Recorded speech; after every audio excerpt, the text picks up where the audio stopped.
Amis internautes, merci de vous savoir encore très nombreux dans notre rendez-vous de la semaine. Il s'agit de votre émission qu'une réalité qui est toujours présentée par votre humble serviteur Bello Belkam, le défenseur de tous les animateurs. Aujourd'hui dans qu'une réalité, Tomeke Kotambusa moi Muki micro, Tolo Belamingi Likambo. Il y a malade de Zotungisa, population congolaise en général, puis en particulier population quinoise, et c'est bon maladie to crise ou bien AVC. Kala ba maladie lokola ya tension, ba maladie lokola ya AVC, ba maladie belé to ba ki maladie ya bato mbongo, maladie ya bato bazaza na ba ramoko ya likolo. Lilo ba maladie lokola ba AVC et comme ko zo mutu nyonso na ba mikolo, na bana mike, na bilenge, tout le monde a commis victime ya AVC. Pourquoi crise wana plus crise wana AVC ezo kabola ka mutu katikati. Pour mon parti moko nzo te commis paralysé, le colonel loboko paralysé, munoko etengami et puis ce qui traitement ngo penza et simbité et ezo marka batuna liwa. Sur 100% bato bazo souffrir na maladie wana AVC, je peux même dire que 73% bazo finir par kokufa juste parce que traitement ya maladie AVC eza kolia ba famille mbongo ebele ezo senga ba soin moko bien approprié pour que mutu a revenir encore en vie pe a retrouver le sens ya bomo kasi tozongi na sima ya caméra totala le lengini bana Kinshasa bana Congo ba déclaraki ba point de vue na bango concernant maladie AVC bon tozonga pour un commentaire. Bonjour frère. Bonjour. Kombo nani?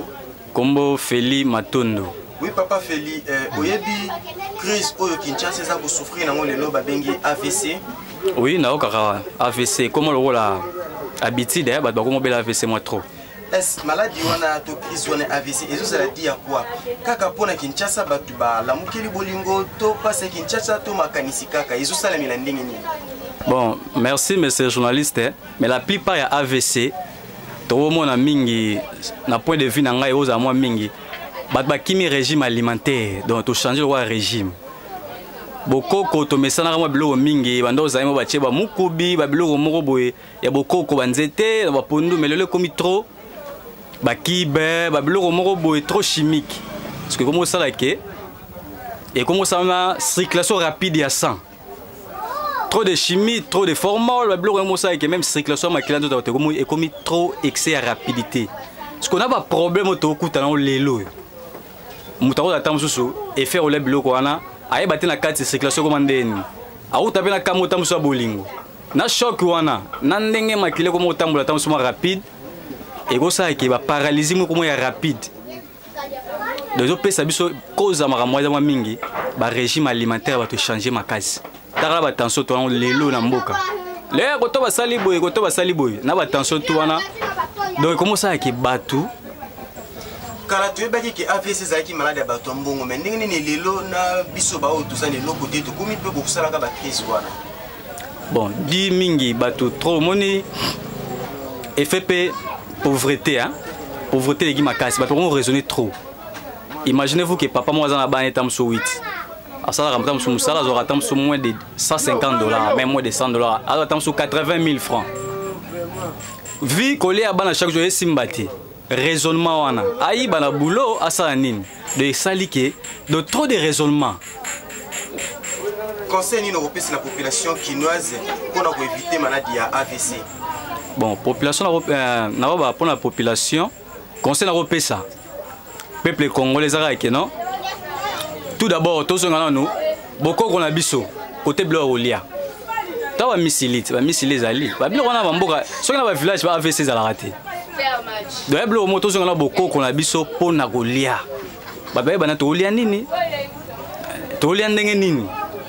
Trop de chimie et ça mabe. Ata pas ces gens mboka mais to respecter quand même ata régime alimentaire. Et au sala que a tout raisonner au rebela na yo tam souma attention mais ba AVCT. C'est quoi au niveau de paralysie? Et ça ba régime alimentaire pe ezo sala que makile tambo rapide et causer ba tort mo ebele. To meka ko changer mo golia boko ko pe ça bien. Nous sommes les Bantous. Merci, monsieur le journaliste. Bonjour, monsieur. Oui, bonjour. On vous appelle comment? Oui, moi, c'est monsieur Arnold. Oui, vous êtes corps médical, médecin. Est-ce que vous pouvez nous dire c'est quoi l'AVC? Et ces derniers temps, c'est presque toute la population qui souffre de cette crise. Qu'est-ce qui fait partie des causes, soit de cette crise? Bon, premièrement, je vous réponds, je vous précise que je suis infirmier A1. Je ne suis pas médecin. Je suis fier d'abord de ce que je suis. Alors, je vais vous répondre à votre question. L'AVC, hein, c'est-à-dire une abréviation. L'AVC signifie l'accident vasculaire cérébral. C'est ça la signification de l'AVC. L'AVC a plusieurs causes. Mais parmi les causes, je vais énumérer quelques, 2 ou 3. La première cause, c'est l'hypertension artérielle. Ça signifie quoi? En cas d'hypertension artérielle, il y aura d'autres vaisseaux cérébraux qui vont s'éclater. Dès que ces vaisseaux vont s'éclater, il y aura une stagnation du sang. Donc le sang va saigner. Et ce sang va se stagner au niveau du cerveau. Et là, ça provoque l'AVC. À part ça, nous avons un problème de surménage. Quelqu'un qui a beaucoup de problèmes, qui raisonne beaucoup, tout ça, c'est aussi une cause de l'AVC. Ok? À part ça, il y a encore une autre cause. En cas de traumatisme crânien, quelqu'un qui a reçu un coup au niveau du cerveau, ça peut aussi éclater le vaisseau cérébraux. Ok? Alors, ça peut aussi causer l'AVC. Ce sont celles-là quelques principales causes que je vous ai énumérées.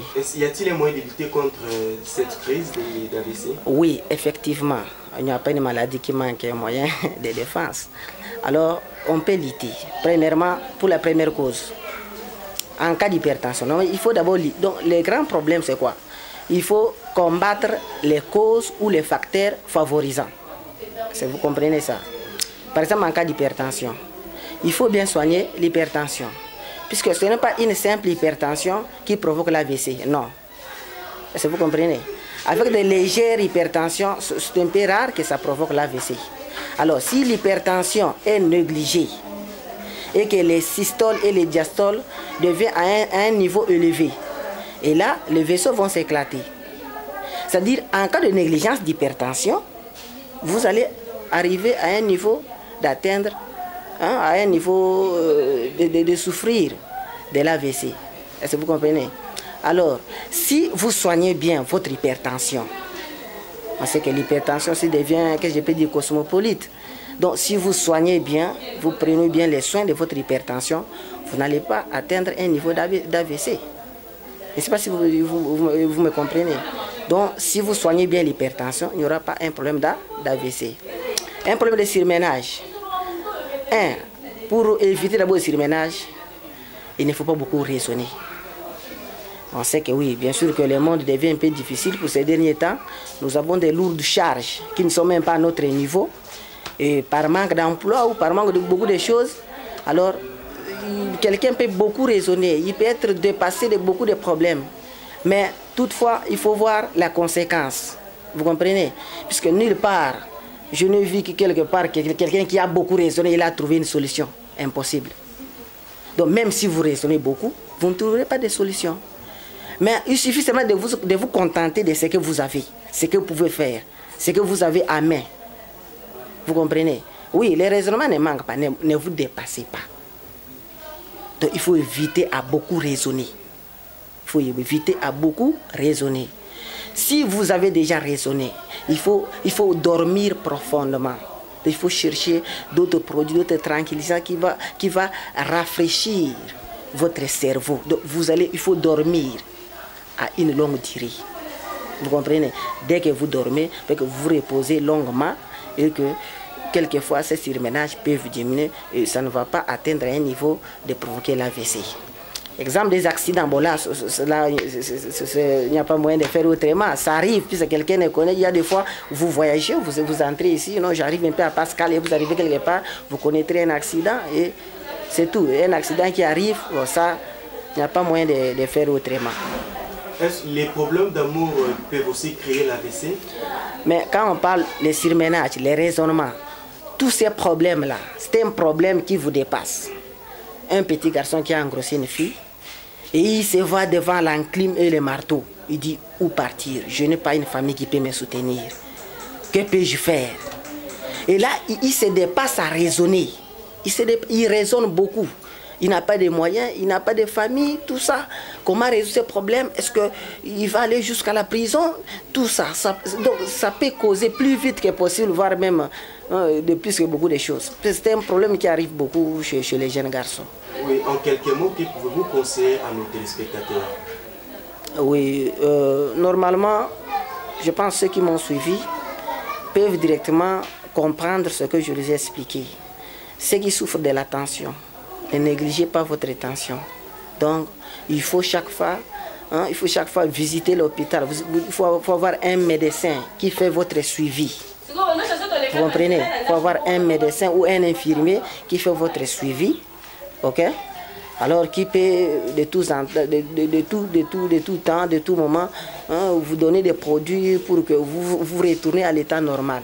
Et qu'en cas de négligence, ce n'est pas bien. Et puis, il y a des fois, quelqu'un qui ne souffre pas de la tension artérielle. Vous comprenez? Et c'est sa première fois, subitement comme ça, il tombe. Vous comprenez ça? Il y a des gens comme ça. Lui, d'habitude, il n'a pas ces problèmes de tension. Mais subitement, il tombe. Et vous allez à l'hôpital, on vous dit que c'est la tension artérielle. Donc, il y a encore un problème. Même si vous ne souffrez pas. Mais soyez même après 2 semaines, après 1 mois, vous allez à l'hôpital pour les contrôles seulement. Vous contrôlez votre glycémie, vous contrôlez la tension, vous voyez votre poids. C'est combien? Pourquoi ça augmente comme ça? Pourquoi il y a un peu de baisse? Donc, l'homme doit faire le suivi de son corps. Même s'il est malade, même s'il n'est pas malade. Vous comprenez? Donc, c'est pourquoi il faut éviter des surménages, à mettre les spectateurs, il faut éviter des surménages. Il faut bien soigner votre tension. Et il faut faire les contrôles de votre organisme, voir les fonctionnements, comment ça évolue. Il faut tout faire pour faire ça aussi, puisque ça peut vous arriver brusquement comme ça. D'habitude, vous ne souffrez pas de la tension. Et vous tombez brusquement comme ça, on dit que c'est l'AVC provoqué par la tension artérielle. Vous allez douter, dis-moi, moi je ne souffre pas de la tension. Oui, c'est normal aussi, donc il faut faire les contrôles, il faut faire le suivi de votre organisme, qu'est-ce qui ne va pas, pourquoi il y a hausse de poids, pourquoi il y a ceci, cela, et que cela va vous permettre à bien vivre et d'autres choses. Bonjour papa. Bonjour papa. Oyebi maladie to kiso to denga Kinshasa AVC. Nayebi yango nazoka ngo pe na matoi. Selon yo crise wana to maladie wana AVC ezozalaka mingi posé na Kinshasa pona nini? Nga naza corps médical te naza chrétien. Mais nayebi ke biloko wana ezoya la recommandation biblique balobi ne vous inquiétez de rien. Mais kaka na Bible balobi ke no tozwa soin. Ya bato tozala bango lokola bana na biso basi na biso. Biso tanga ba classe toyekola misala. Bo misala biso toyekola na mboko tofuta ba minerval na mboko yo. Mais musala siko toko sala geno po ba minerval na biso ezonga ezate. Poza no mobali responsable obeta mutu obala mwasi oboti na ebana. Bana wana fo batanga. Mais yo papa quelque part aux journalier na compagnie moko bo toko tanga ba kombote. Ki journalier na bamboko mosu ezala ba 3 mois. 6 mois d'engagement. Puis surtout qu'il y a des journées 2 ans, 3 ans, 4 ans aux journaliers. Il faut que tu aies parce que si tu as une maîtrise à vite, tu as un mécanisme. Et puis c'est un surménage. Et même il y a un AVC. Si tu as une maîtrise, et même il y a un AVC.